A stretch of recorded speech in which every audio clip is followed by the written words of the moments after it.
Assalamualaikum warahmatullahi wabarakatuh.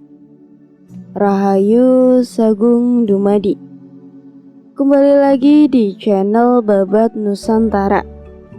Pada kesempatan kali ini, saya akan menceritakan rahasia di balik Hono Coroko atau aksara cakrakan. Tidak usah berlama-lama lagi, mari kita masuk ke ceritanya. Aksara cakrakan dikenal di Jawa dan Bali. Perbedaannya, aksara Jawa berjumlah 20, sedangkan di Bali berjumlah 18. Namun, tahukah kalian bahwa aksara cakrakan memiliki filosofi tersembunyi dan dapat dijadikan mantra yang kuat? Bagian pertama, filosofi tersembunyi Hono Coroko menggambarkan suatu proses penciptaan Tuhan yang dilewatkan kepada manusia. Maka penjelasannya menjadi sebagai berikut. Hono Coroko artinya ada utusan, yaitu utusan dari Hayang Widi, dua orang manusia laki-laki dan perempuan yang dalam mitos cerita Aji Soko bernama Dora dan Sembodo, Doto Sowolo. Artinya, terlibat perkelahian mereka, membawa pesan atau tugas yang tidak boleh tidak dilaksanakan, harus dilaksanakan. Tugas Dora adalah mempertahankan keris yang dititipkan Aji Soko kepadanya. Sedangkan, tugas Sang Beda kembali meminta keris tersebut. Podo Joyonyo, artinya sama sekitarnya perintahnya pasti Dur. Aku titip keris ini kepadamu dan tidak boleh siapapun mengambil kepadanya selain aku, kata Aji Soko. Dan setelah itu Sang Beda pun diperintahkan. Sang Beda, ambillah keris yang kutitipkan pada Dora. Jangan pernah kembali tanpa keris tersebut, kata Aji Soko. Mogo Botongo, artinya sama-sama mati. Itulah alasannya kenapa kedua utusan itu lalu bertempur. Namun juga murid Aji Soko pastilah bukan manusia sembarangan, karena sama-sama saktinya. Maka keduanya pun akhirnya sama-sama mengalami kematian. Dalam tradisi Bali, Aji Saka melambangkan ida Sang Hayang Widi Wasesa, Tuhan yang Maha Esa. Dora adalah manusia laki-laki dewasa dan Sembeda adalah manusia perempuan dewasa. Keris ini adalah simbol purusa atau bukti. Ia utusan Aji Saka. Adalah simbol perdana atau vagina atau kemaluan wanita. Bertempur adalah simbol persetubuhan, senggama antara laki-laki dan perempuan. Kematian adalah simbol dari berakhirnya persetubuhan mereka. Sama-sama lelah, karena api asmara yang tadi telah membakar dirinya telah padam. Karena itulah kerajaan Aji Saka bernama Medang Kamulang, yang berarti medal temulan, atau keluar dari kemaluan lewat pergumulan atau persetubuhan. Dan karena itu, jika ada seorang wanita remaja maupun dewasa kedapatan hamil dan tidak ada yang mengaku bertanggung jawab, maka agar anaknya tidak menjadi anak berpijak, dia bisa dikawinkan atau dinikahkan dengan sebuah keris. Kalau orang Jawa mau cermat dan teliti terhadap situasi alam, sebenarnya sudah diingatkan oleh para leluhur dengan berbagai macam yusnita. Masyarakat Jawa pada umumnya membaca tanda-tanda dengan rasa dan niteni ilmu titen. Adalah ilmu dalam mengamati sesuatu dari gejala yang ditapakan oleh alam biasanya. Berdasarkan pengalaman yang berulang-ulang ini, sama dengan ketika Nabi Muhammad disuruh oleh Jibril, bacalah, tapi malaikat Jibril tidak membawa bacaan apapun.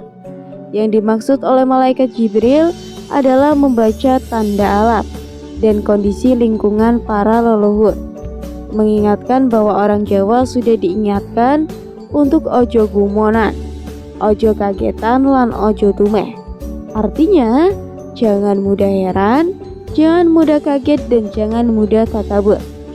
Semua ini lantaran orang Jawa sudah dibekali dengan sebuah ilmu kehidupan yang tersirat dan tersurat di dalam pusaka aksara, yakni aksara Jawa. Dalam sastra Gending karya Sultan Agung disebutkan secara ringkas bahwa jangan mengaku orang Jawa yang arif haksana kalau tidak mengenal ilmu luhur yang termuat di dalam bahasa sandi atau lambang yang termuat dalam aksara Jawa yang berjumlah 20. Karena disitulah sumber hidup dan kehidupan untuk bertindak arif bijaksana bisa digali dan dikaji secara benar.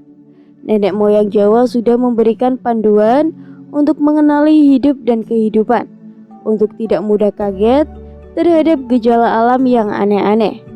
Bencana itu sudah suatu hal yang lumrah, yang amat lekat dengan sejarah nenek moyang. Oleh karena itulah, berbekal kepandaian mengutak-atik huruf Jawa, manusia Jawa semakin bijak dan paham terhadap gejala alam. Sebagian tanda kebesaran Sang Pencipta dalam serat Dharma Gandul. Diingatkan lagi bahwa manusia Jawa perlu sadar akan kedaulatan spiritualnya dan jangan sampai terjajah oleh budaya asing, agar jati diri bangsa bisa menemukan dan orang Jawa kuat menghadapi perubahan zaman. Dan dengan huruf Jawa itulah bisa digali berbagai macam ilmu dari sastra, ilmu Jawa, ilmu spiritual, ilmu alam, mantra harapan, doa, dan ilmu kesehatan. Bahkan asal-usul dan arah tujuan manusia hidup bisa dipelajari di dalam huruf Jawa yang jumlahnya 20 itu. Banyak cara mempelajari huruf Jawa, antara lain dengan mengotak-ngatiknya menjadi sebuah kunci untuk menapaki kehidupan. Sebagai contoh, terungkap membalik huruf atau carakan Jawa. Hono coroko, doto sawolo, podo joyonyo, mogo botongo, menjadi ngoto bokomo, yoyo opo lawas oto coro rojo iso. Jika dibedah satu persatu, diungkap bahwa ngoto bogomo disebutkan sebagai akhir tulisan Jawa. Motoboy kuungkap saling tulis patuladan, urip ning manungso akhir sumedang Gusti. Maksudnya itu adalah akhir dari nasib manusia. Ia harus selalu bersandar kepada kekuasaan Sang Pencipta.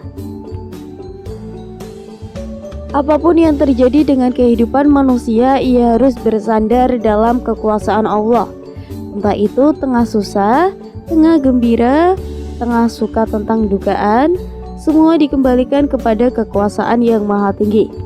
Peringatan ini harus senantiasa diingat dan dilaksanakan dalam setiap tindakan dan berbagai peristiwa yang terjadi. Kemudian huruf selanjutnya adalah Neu yoda opo iku pekating jalmo kang isine mung kali oleh becik bener luput susah bunga api kolot ane pisah samubrang dinarsis investing menungso mung sederma kelakoni.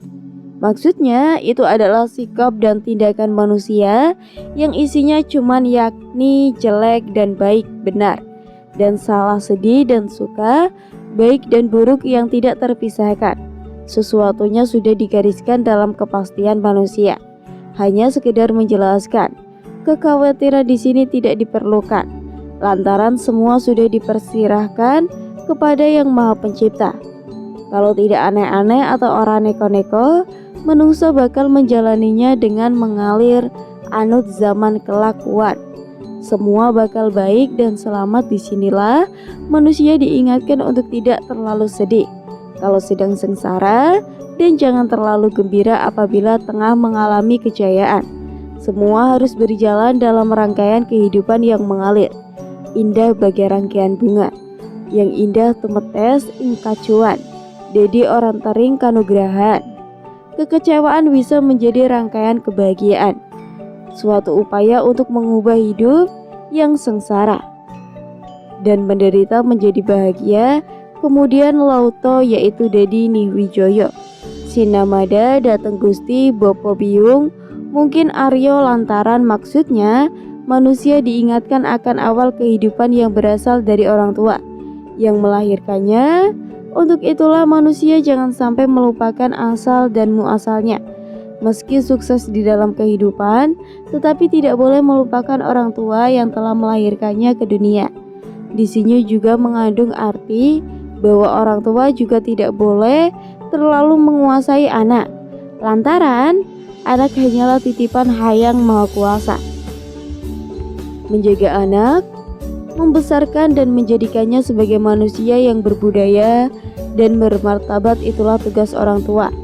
Semua itu harus dilakukan dalam suasana yang mendukung turunnya rahmat ilahi, dan itu diformulasikan dalam khol tu eneng hening suyarti untuk rahmating Gusti tu murning nuraji win wongso.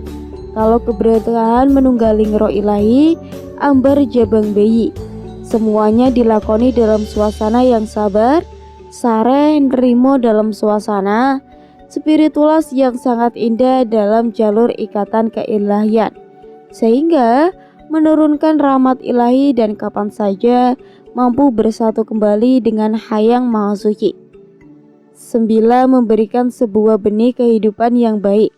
Semua itu ternyata membutuhkan apa yang disebut dengan kedaulatan spiritual. Artinya, kemandirian dalam bertindak dan bersikap. Tanpa dengan kedaulatan spiritual, pengaruh dan tekanan dari pihak manapun percaya pada kemampuan diri memang dibutuhkan untuk mampu mengarungi kehidupan yang penuh dengan terapaan, badai kehidupan yang kadangkala garang dan ganas. Namun semua ini bisa dilakoni dengan baik kalau manusia yakin akan kemampuan dan yakin akan pertolongan yang mempunyai hidup. Kemudian menurut yang samaan daripada pokan mabes, pakuniran 20 huruf carakan tersebut sangat luas. Makanya dari luas tersebut jika diteliti dengan keheningan dapat memenuhi ujung timur hingga barat jagat ini. Dalam kesempatan ini beliau menjelaskan salah satu cara beserta guna dari aksara carakan supaya dapat menjadi perantara Tuhan mengeluarkan energi, sehingga dengan demikian energi tersebut dapat menjadi bekal sarana hidup di dunia. Bacaan cakral yang terbalik ini menurut yang sama merupakan ilmu 10 pamungkas dari ilmu Waringin Sungsan. Disebut Waringin Sungsan karena hidup ini dapat benar-benar dicapai tujuan ketika kita sadar bahwa tiada satupun hasil tindakan yang tanpa melalui jalan proses. Kebalikannya, misal seseorang tidak akan pernah menemukan surga tanpa melalui berkasanya. Nah, disinilah sebenarnya kita sebagai manusia dapat ingin menerima dan waspada dengan neraka yang dijalani jika kita mampu ikhlas akan pemberian surga dari Tuhan di dunia ini. Kita harus belajar menerima neraka yang memang diciptakan dengan ikhlas pula. Bacaan aksara cakrakan ini dapat digunakan dalam perjalanan susah menghadapi neraka dunia. Adapun cara yang beliau tarangkan sebagai berikut: disucikan jiwa dan pikiran. Hal ini bisa dilalui dengan meditasi, puasa, dan ibadah lainnya. Lagu ini minimal dilakukan dalam kurun waktu 7 hari. Keluarlah di halaman yang tidak beratap dan berdiri menghadap matahari. Sambil benar-benar menanamkan keyakinan, bacalah aksara cakrakan tersebut sebanyak 41 kali. Setelahnya berputar searah jarum jam, beralih menghadap ketiga arah lainnya dengan membaca dan jumlah bacaan yang sama. Setelah itu kembali menghadap matahari terbit seraya berdoa kepada Tuhan mengharap hajatnya segera terkabul. Hal ini berbukti dapat menetralkan energi penghalang kebahagiaan menjadi energi positif yang berangsur menuntaskan masalah yang ada dan segala mendatang hajat yang diharapkan. Cukup sekian cerita yang dapat saya sampaikan. Semoga bermanfaat untuk kalian semua. Mohon maaf apabila ada kesalahan kata atau penyampaian kata yang kurang tepat. Tetap stay tune untuk menunggu video-video terbaru dari channel Babat Nusantara. Saya pamit. Rahayu, Rahayu. Rahayu.